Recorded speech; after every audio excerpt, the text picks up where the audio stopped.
आपण पाहत आहात सत्यदर्शन न्यूज।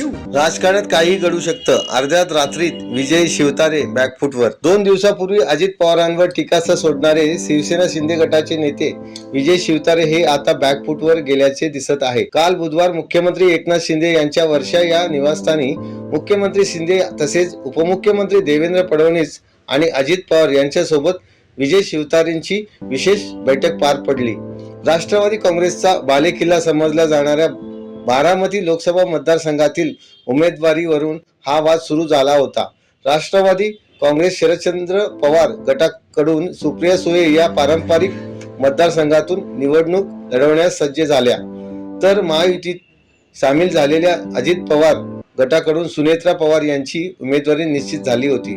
मात्र महायुतीतील आणखी एक पक्ष असलेल्या शिवसेना शिंदे गटाचे नेते विजय शिवतारे हे देखील बारामतीमधून निवडणूक लढवण्यावर ठाम होते। राज्यात चिखल झाला आहे।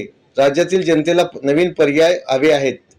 पवार पर्व संपण्यासाठी मी लढत आहे, जनतेला दुसरा पर्याय हवा असे म्हणत त्यांनी शरद पवार आणि अजित पवार यांच्यावर जोरदार टीका केली होती। विजय शिवतारे यांच्या भूमिकेतून महायुतीतील नेत्यांची डोकेदुखी वाढली होती। शिवतारे यांनी अजित पवार यांच्यावरही बोचरी टीका केली होती।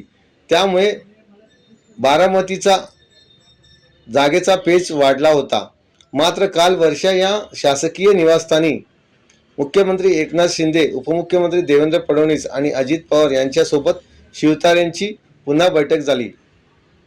यावेळी देवेंद्र फडणवीस यांनी शिवतारे आणि अजित पवार यांच्यात समेट घडवून आणल्याचा चर्चा आहे।